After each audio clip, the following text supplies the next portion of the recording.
Hello everyone, welcome to the video on strategies to crack GPAT. Now this is my channel. You just type in my name as G Sai Rajesh in YouTube, you will get my channel. And these are the milestones of my channel. I have 100 videos uploaded and more than 1600 subscribers and more than 35,000 views. In fact, the subscribers are reaching 1700. Now let us get into the topic. See, the strategies, I have analyzed a lot of GPAT papers and I'm putting it in simple things like understanding words. In the pharmacy or in life sciences, words are very important, but you understand the words, you will get all the concepts. Let us see with practical examples. See, this is the question from 2020 GPAT. Now, the question is, the fundamental principle of law of similia falls under which therapy? So one of the therapy uses this principle and you need to find out what is that therapy is. But before understanding all these things, understand this word similia is nothing but they're talking about similar. Now in our life sciences, similar and dissimilar, two things are there. They are denoted by two words like homo, hetero. You know, in biochemistry you might have studied about homopolysaccharides and heteropolysaccharides. Homo means similar, hetero means not similar. In organic chemistry too, you might have studied about homomers and heteromers. So homo, wherever you see it, indicates similar. So similia, if you have word like homo, that indicates this thing. So when you understand the word, if you know the meaning of this word, you will get a point. And the answer is this one. You just need to know this word and you will get the answer. This is what is I meant by understanding words. But let us see the remaining things too. Now aromatherapy, aroma, the word means nice fragrance or nice good smell. Siddha, again it is a Sanskrit word which explains about perfection. As I told you, homeopathy is, it follows a law called law of similia. Ayur means life, Veda means knowledge. So every word has got a meaning. If you understand the words, you will understand the concept and you don't need to remember anything, you will get the answers. Simply put, similia means similar and that means homo. So the answer is this one. And this is given in 2020 GPAT. Let us explore with some more examples. Now look at that. The crenation effect on the cell is caused by dash kind of solution and this effect is dash. Now you have only four options are there. See, the type of solutions are given two types, hypotonic and hypertonic.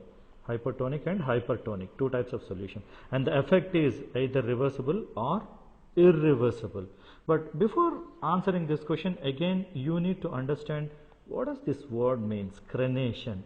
Again, one more technique what I find which is very useful is whatever we learn, we need to relate it to the day-to-day events. Day-to-day event means what all the things happens in our body, that is nothing but physiological responses. You observe them, analyze them, that is what is physiology. Let me explain this. Look at this picture. You know, this is the favorite sport of all of us. We get into the beaches, taking bath and everything. It's a wonderful experience. But what happens after taking a bath in seawater? This. Do you remember? All our hands will get this kind of wrinkles. These wrinkles are nothing but crenation. Technically, they are known as crenation. So this is what is the question about. So they say, they ask you what is crenation and these wrinkles are technically known as crenation. Let us understand this one. So why did you get this crenation or wrinkles? Because you are exposed to salt water. What is the concentration of salt water? It is hypertonic. It has got more salt concentration than what our cells has got. So the crenation effect you will see when you are exposed to hypertonic.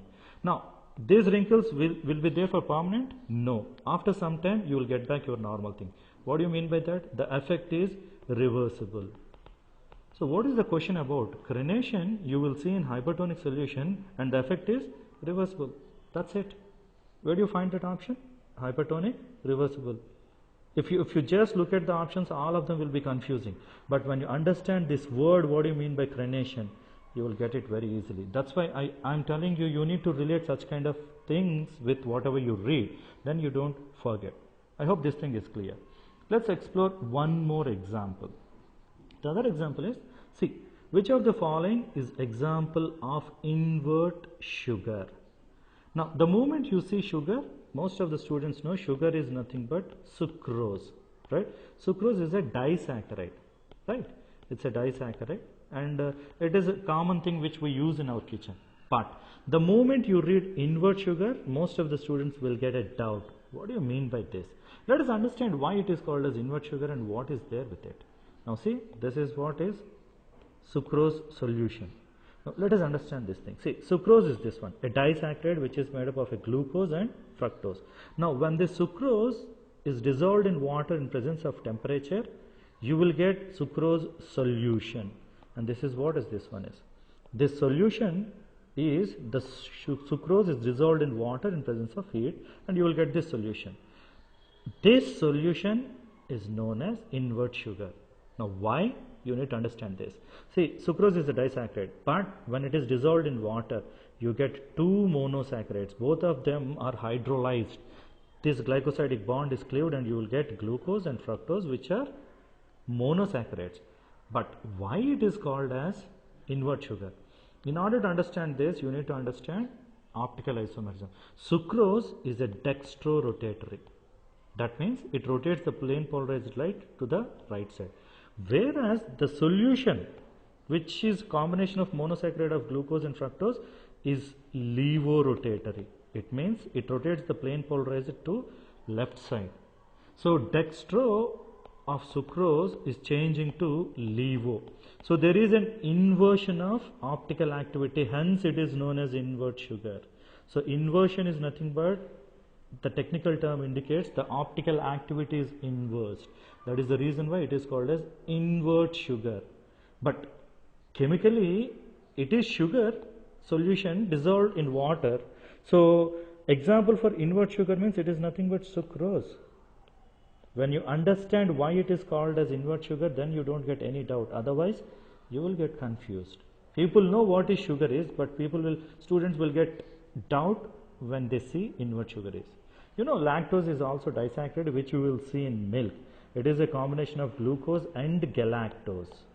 Sucrose, we have just seen glucose and fructose. In solution form, it is invert sugar. Lactulose and sucrose, both of them are synthetic sweetening agents. So the answer here, example for invert sugar is sucrose. Now understand these three questions. All of them are given in GPAT 2020, and they are simply based on particular terms or these words. Not only these things, look at these two things. I have purposely given these examples. Now you know about Entamoeba histolytica, which causes amoebiasis. Now understand this word. Ent means within or in intestine. Amoeba, we all studied about it in intermediate biology. Amoeba is a unicellular parasite. So entamoeba indicates a unicellular parasite which is present in our intestine, or which is affecting our intestine. Now what do you mean by histolytica? Hista means hista means, see, histology means study of tissues. So hista means tissue. Now lytica means breakdown. Now understand what are you talking about. When you say Entamoeba histolytica, it is a unicellular parasite, amoebic parasite, which affects our intestine, and what it does, it breaks down tissues, hence it is known as Entamoeba histolytica. Look at this, the single word will tell you what is that organism doing, what is the site of its action is. So amoebic parasite which is present in our intestine and it breaks tissues, hence it is known as histolytica. See, understanding words is very important. Now let us look one more example, one final example. Now Atropa belladonna. You know, Atropa is derived from Atropos. Atropos is Greek goddess of fate and life. See, most of our science is developed in Western countries, and most of the words are derived from Greek words. So one of the Greek goddess name is Atropos, and she is responsible for our fate and life. Why Atropa belladonna has got that name? Because atropine is an alkaloid which causes toxicity. Too much of atropine may cause death too. So it is affecting our life, hence it has got the name Atropa. Clear? Now what is belladonna? You know, belladonna is made up of two words. Bella means beautiful. You know, still now you see certain parlors called as La Bella. Bella means beauty. Donna means lady. Now, why it has got this name? In 18th century, some of the European women were using atropine drops into their eyes to increase beautifulness. How? When atropine is placed in eyes, it causes pupil dilation, which is known as mydriasis. When our pupils are dilated, people look beautiful. So 18th century women knows this, so they started using atropine extracts in their eyes. Because it is increasing the beauty of women, it is called as belladonna. Now understand, see, the single word has got so much of meaning. Atropus, toxicity, belladonna, the effect of atropine on eyes. So the names are derived with a particular meaning. So the words, when you understand words in pharmacy and in medicine or life sciences, you will get all the concepts. So understand this strategy. You need to know the word and the meaning, and the background of it. It makes the subject interesting. At the same time, you will learn a lot of things. So this is one of my strategy. Moving further. Now the next strategy is understanding chemistry. See, from all the chemistries, you will get at least 30 questions in GPAT. Organic, medicinal and analytical chemistry, at least 30 questions are there. So when you understand the chemistry becomes very interesting. How? Let us see with examples. So again, I have taken a question from GPAT 2020. Now look at this question. The solvent used in NMR spectroscopy with highest level of deuteriation among these is. Let us see one by one. You know, NMR spectroscopy is very popular analytical technique which is used to identify number of types of protons. NMR means nuclear magnetic resonance. See, all our organic compounds are covalently bonded with, most of the time they are bonded with hydrogens. But depending on the surrounding atoms, the nature of proton differs. The different protons can be analyzed by using NMR. So in the sample, how many types of protons are there? You can detect by using NMR. The problem is solvent should not have protons, because the NMR job is to analyze the protons present in the sample. If the solvent contains protons, that causes problem. So what happens is all the protons are substituted with deuterium. So that is why they are called as deuterated solvents. Now, what do you mean by highest level? Highest level means highest amount of deuterium.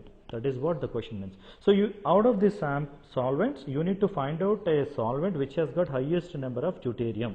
That is what is the question about. Now let us see one by one. See, deuteriochloroform. You know what is chloroform is? CHCl3. In that, this is replaced with deuterium. So how many deuteriums are there? Only one. Deuteriomethanol. What is methanol? CH3OH. How many protons are there? 4. So how many deuteriums will be there? 4. Deuterium oxide is D2O. How many deuterium are there? 2. Deuterioacetone. What is acetone? CH3CO CH3. How many protons are there? 3 plus 3, 6. So what is the total number? 6. What is the question about? Highest level means highest amount of deuterium. Where do you find this? Deuterioacetone. So this is what is meant by understanding chemistry.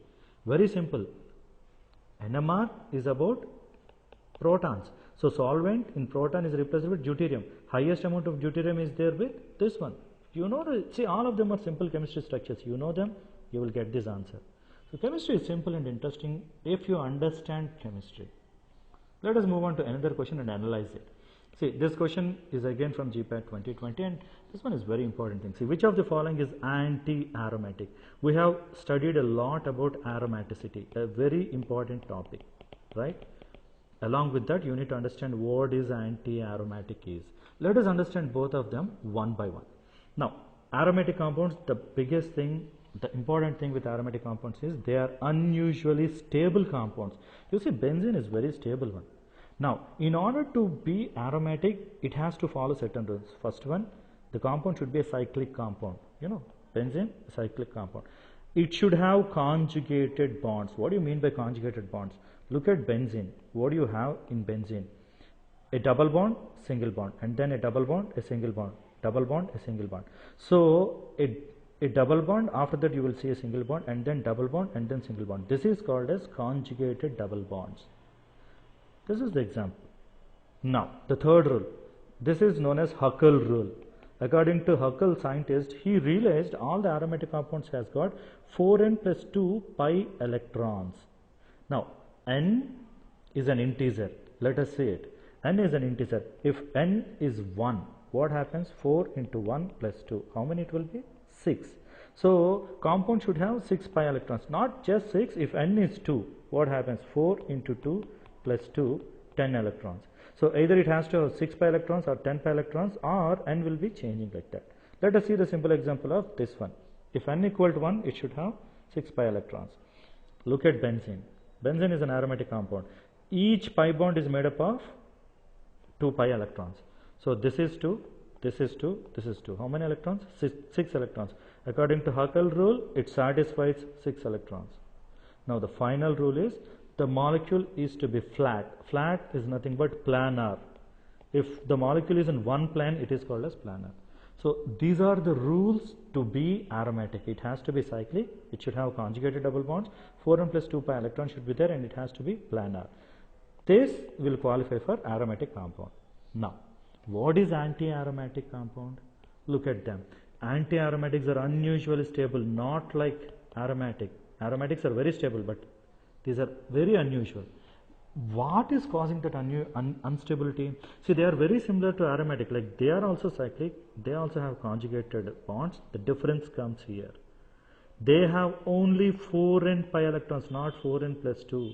Shortage of 2 pi electrons is causing unusual instability. Again, see, they are planar. They are planar.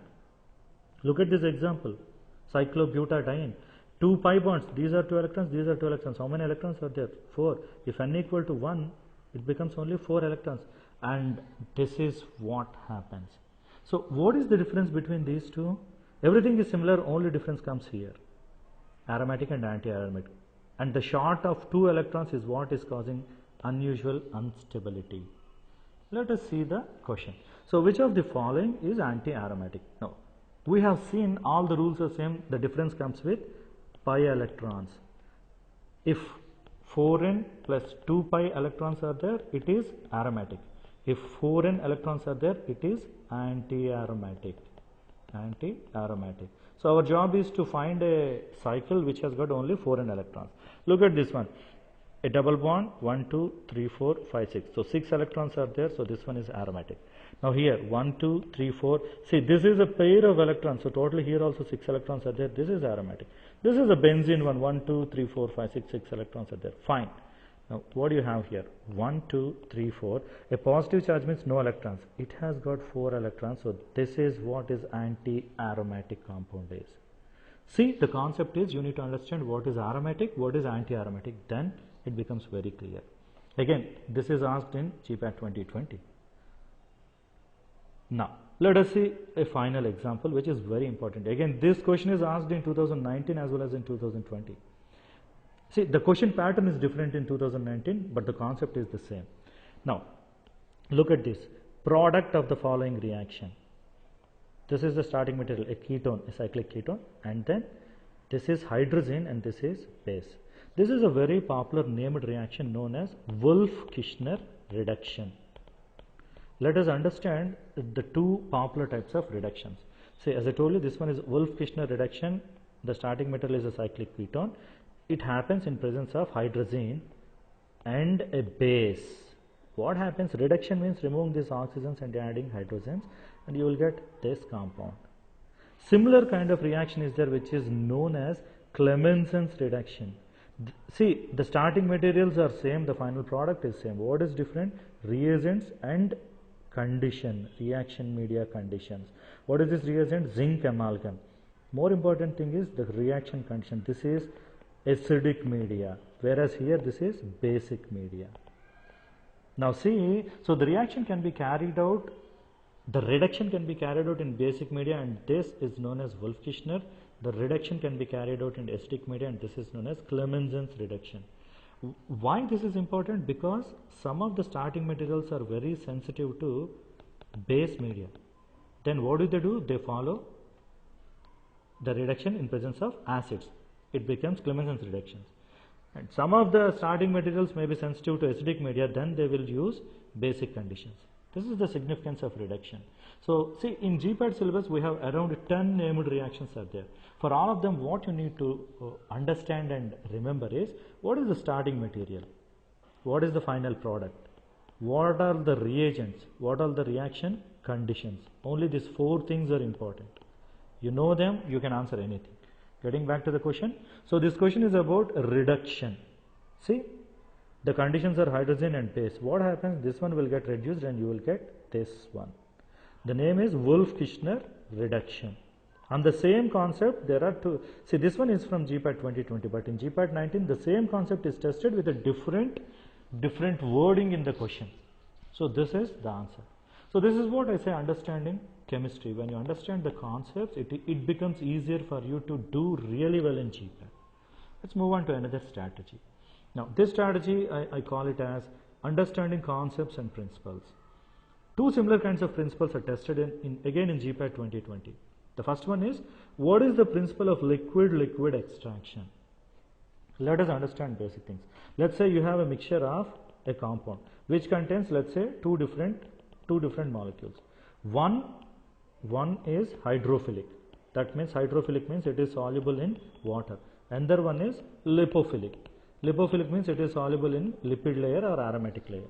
Now you have taken, now how the liquid extraction takes place is, this is a kind of separating funnel. In that separating funnel, at the bottom layer you have water is there. On the top layer you have oil layer or aromatic layer is there. Now you have 2 different layers are there and you have a mixture of compound is placed in this separating funnel.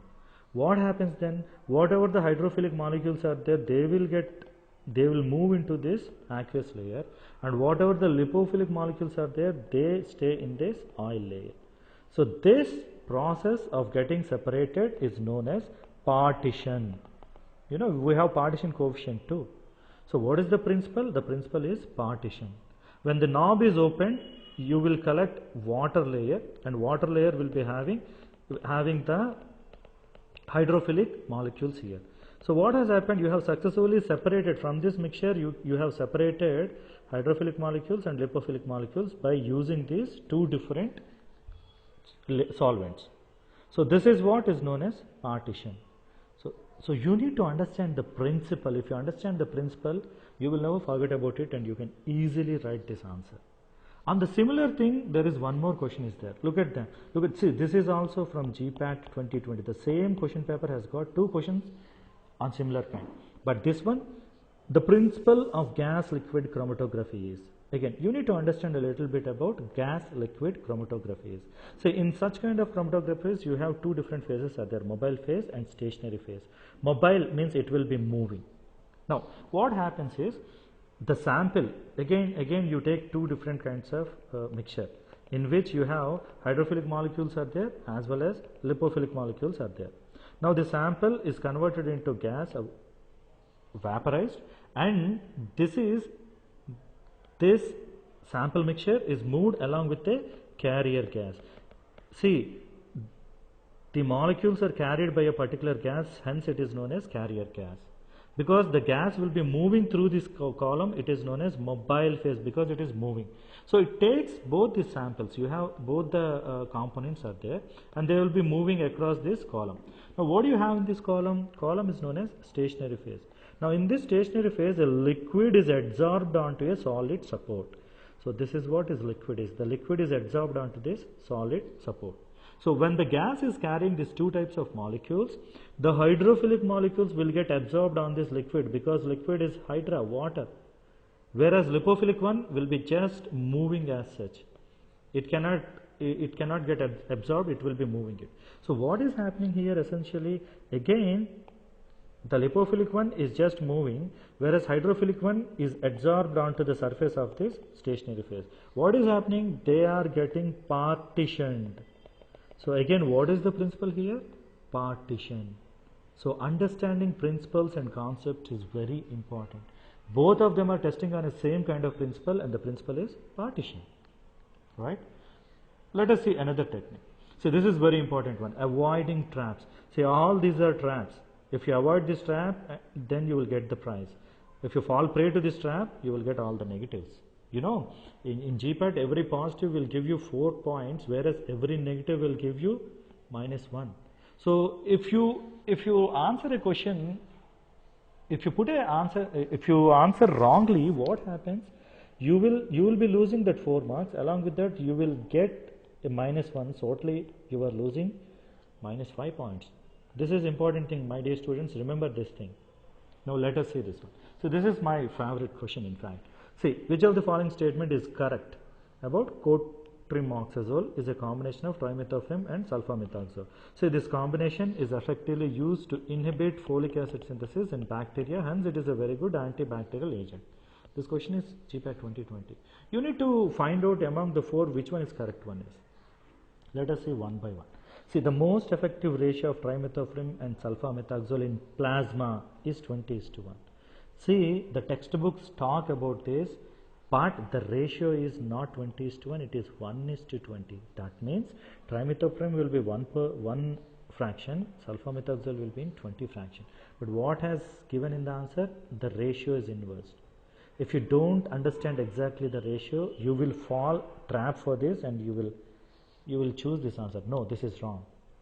Now look at the next one. Trimethoprim, sulfamethoxazole are administered in a dose ratio of 5:1 to achieve optimal synergistic effect. See, the dose is, if sulfamethoxazole is given as 10 mg, see, the next one says clotrimazole is ineffective in treating respiratory infections. See, this is again wrong. Let me explain this. See, what has happened in the first question, the ratio is reversed. Second one also, the ratio is reversed. It is not 5:1, it is 1:5. Whereas clotrimazole is effective in treating respiratory tract infections, but the answer is given as ineffective. If you don't read properly, again you will fall for this trap. No, this is wrong, this is wrong, this is wrong. Then what is right? Clotrimazole is contraindicated during pregnancy. Yes, this is the right answer. So my dear students, look at the traps. Purposely, the right answer is at the bottom and all the traps are at the top. So you need to be careful with these things. Now, the last one. Which of the following statement is true for cancer cells? See, this one is a little bit complicated one. You need to think about it. See, cancer cells has got unique nature. Now, look at one by one answer. Cancer cells are highly sensitive to growth inhibitor signals. No. If they are sensitive, they could not grow. What is cancer? Uncontrolled cell division. All the cells will be uncontrollably dividing. Our growth factors could not stop this multiplication. But what the question says? It says sensitive. No, this is not true. They are insensitive. That is the reason why the growth is continuously happening. Next one. Oncoproteins produced by cancer cells act on neighboring cells. We'll come to this later, but let me explain the other thing. See, let us see the fourth option. Cancer cells require stimulation by growth factors. No, as I told you, this growth is uncontrolled and it is not dependent upon external signals. So both of them are wrong. See, in fact, both of them are similar one. If this is wrong, if they are not sensitive, they are not get stimulated. So both of them are eliminated. Now let us see the other things. In order to understand these two things, you need to know the concept. The concept says, you know, endocrinal stimulation. Endocrinal stimulation means from the neurohypophysis or from the brain, the tropic hormones will get releases and the hormones will get into blood circulation and they will be acting on target organ. So that stimulation is known as endocrinal. There is one more thing known as paracrinal. Paracrinal, the local hormones like autocoids, they will show. One cell will be releasing a particular hormones that will be acting on adjacent cells. Adjacents mean para. So this is called as paracrinal. Now cancer cells has got a unique feature. Cancer cells, they synthesize their own growth factors and the growth factors will be acting on the cells itself. It is called as autocrinal. Look at the difference, endocrinal, paracrinal, autocrinal. Now look at this third option. What does it say? Cancer cells produce oncoproteins in the absence of growth factors or external stimuli. So they don't need any stimulation because they themselves synthesize their own growth factors. So this is the correct answer.